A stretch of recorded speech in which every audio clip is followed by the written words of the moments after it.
Why do you feel tired all day, but suddenly awake at night? Your body isn't broken. Your cortisol is just too high at night. Cortisol, cortisol is your stress hormone. It's supposed to be high in the morning and low at night.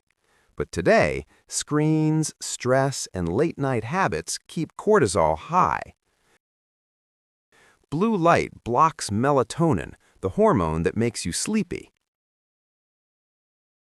Even caffeine in the evening can keep your brain alert for hours. And then comes overthinking, the biggest sleep killer. Dim your lights 1 hour before bed.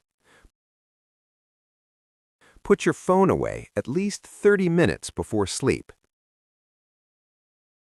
Slow your mind, slow your body. A simple routine tells your brain it's time to sleep.